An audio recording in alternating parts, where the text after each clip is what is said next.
admiration for this side. I felt so sorry for them over the last almost 2 years now with everything that's happened. They haven't been able to play at home once for almost 2 years. And that home ground advantage for them is the biggest advantage, I think, in the whole comp, apart from maybe Melbourne, being down there in Melbourne. And they've actually put in every week. And yeah, they might get beat some weeks and they've missed out on making the 8 this year, unfortunately, but there's so much positivity. I think the season as a whole, I can take it as a positive if I'm the GM. Look, ideally, I want to be playing finals footy, and we're not going to make any excuses for not making the finals, but there's some definite good things moving forward, like Reece Walsh, like just the way we've been able to play our footy and stick in the fight when easily most playing groups we've already spoken about so far below them would have had excuses then gone, you know what, can't be bothered. I'm going to go out in the piss and drink with the boys and just forget about footy. I'm done, whatever. This side has done the complete opposite. And I think it's the first team that we can talk about who can actually hold their head up high and be like, all right, we've had a pretty good year so far.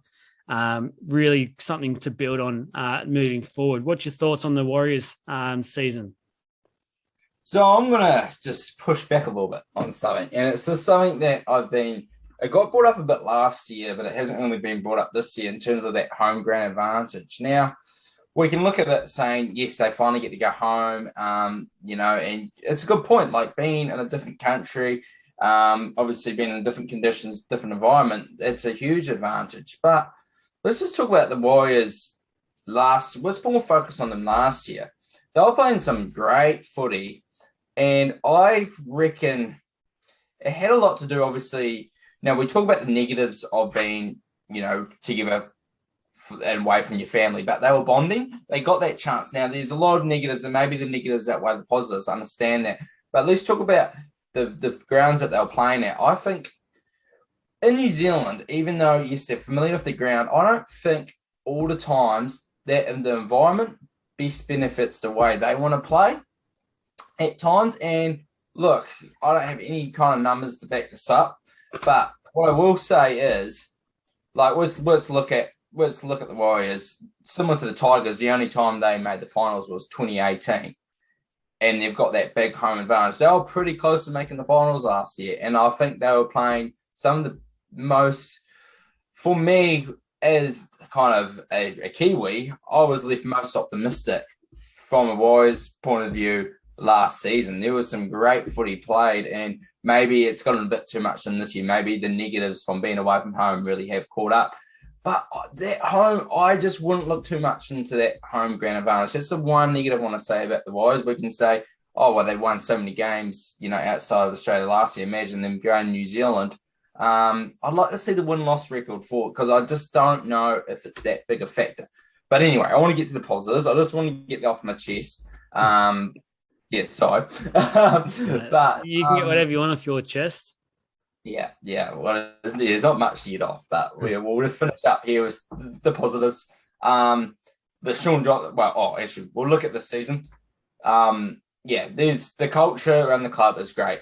And it has been really, really great to see, because a lot of times it has been questioned. There's some great young talent coming through as well. And I like, even though I'm not too sure where he fits next year, I think he will be on the wing still. I like how Dallon's, come over as well. I think he was a pretty good mid-season signing, and he brings a lot of passion as well. Look, I think, and I hope they just keep him at wing. Don't try to shift them around. I know Walsh is there at fullback, but look, there's some really promising signs. Arguably, the best signing of the year has Reece Walsh, especially if you look long-term. For me, and let's talk about that game in the Broncos, against the Broncos. That was huge for me, how he, you had Chad Townsend on there, who's kicked goals to win games, who's kicked field goals to win games. Yeah, Reece Walsh, even though he missed him, he's the one stepping up to the plate, especially that drop goal. Like, after missing all those kicks, he still wanted to take it. And tell you what, he gave it a bloody good nudge too. So there's a lot of promising signs there for the Warriors. And their forward pack is tremendous. And Fanua Blake, when he's been healthy, he's been one of the best props in the game. And also Tohu House has been injured, and he's been one of the best back rows in the game. So there's a lot to like about the Warriors for me. Yeah, exactly right. Ways to improve the Warriors. So moving forward, is there any sort of key elements that you can see is a good way for them to improve? I might actually throw it to you because it's interesting. Yeah, I'll throw it to you and I'll Yeah, have a think. I've mentioned we just need to make sure we cover the loss of leadership, and I'm obviously talking about Roger Tuivasa-Sheck there, and he was massive for the club for a number of years now since he's got here, and he's really taken that leadership to the next level over the last probably 2 years. And for mine, he's probably been the best captain for that time because of everything that the Warriors have had to go through. And they just need to make sure that they replace that, whether that's in the club already or they look elsewhere to bring someone in to continue that. Obviously, you mentioned someone like Tohu Harris, which for mine will take the reins there, but will he be able to do it himself? Tuivasa-Sheck, I think a lot of people underestimate the power and that he has at that club and the influence he has there and the respect. So it's a massive loss for the club moving forward. If they can fill that gap with anyone similar to RTS, all I can see is improvement going for next year. If they don't, that's the only part I'm a bit worried about them moving forward. Yeah, no, fair call. No, I think that's a really good call. I do think, yeah, it's interesting because there's leaders there, but I believe your statement is true. Like, arguably, he is being one of the more powerful guys in terms of just, bringing that leadership, bringing that morale up, especially in the circumstances. And you don't see very often a Captain of the Year award being given to a player whose team didn't win, didn't make the top 8, and that's what happened last year with him. So I'll probably steer another direction. Look, I think they could get to a point where they could be in the top 8 and then thinking, but they're a piece away, and that could be just another threat in the outside backs. Obviously not to the same scale as the Eels because they haven't really got there yet. But look, Hiku's gone across, and I don't even know if he would have been that strike guy. Kim Mamalo had a dip in form now; he's gone over, so they might miss someone in the outside backs. Because on the top of my head, I can't think of anyone that really is top 10, top 15 in their position in those outside back ranks that could really bust the game open for them. And I think we're going to say this a lot about those teams outside the 8, but I would have loved to shift Nikorima to dummy half, especially when I know I've got a potential halves pairing in Chanel House, Tavita and Sean Johnson, and also Sean Sullivan, who I think is quite underrated in what he does as a backup half. I think he is a really, really solid player. So I would have loved to see Nikorima there. Nothing against Wade Egan. I would have just loved to see Nikorima there because I think he is an excellent runner of the footy, and he's got great instincts as well. So, yeah, and it looks likely that I'll lose him. So I'd love them to find a hooker too. But I feel like we're going to be saying that a lot, and there's limited stocks out there. And also it's going to be hard for them too, because obviously a lot of your talent you're going to be looking to get from Aussie. And who's really, that's the main thing too. Like when you're talking about targeting talent, who's wanting to commit their family and all their life back over to a different country? It's going to be tough. Especially after what everyone's been going through the last almost 2 years now. So that could make things a little bit more difficult for him for recruitment. You know who, sorry, just to go off, but you know who I love for them, and I was really wanting them to pursue him, but I understand why they let him go because the injuries have let him down. And he's now at your club. Nathaniel Roach, I thought, was going to be their emerging hooker. He was kind of Mr. Fix that he'd come off the bench. He played a bit of outside back, but there was a couple games before he got injured, one particular season at hooker, that looked like his role. He had his hands all over that jersey. And obviously we can only talk in hindsight now, but I would have loved to see him there. He's one of my favorite players that hasn't really established himself yet in the NRL. And yeah, I hope he somehow gets back into a side and he's the number one option at the hooker. Sorry about that. Really like Nathaniel Roach. I'm glad you have a man crush on Nathaniel Roach. I think me and the viewers are loving a bit more insight into you. So oh, don't worry, we've all got our man crushes out there, so I'm all for it. And he's a really good player. I know where you're coming from with that one. I think unfortunately for the Warriors, he goes into a stage where he just was having a horrid run with injury. And the way with the salary cap these days, it doesn't reward a club for sticking with a player like that and helping him through.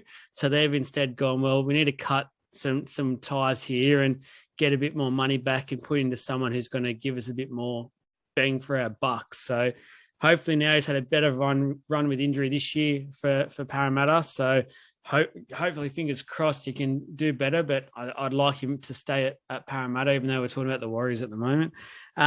Realistic expectations for next year. I'm throwing this one to you first because you just put me in the deep end the last one.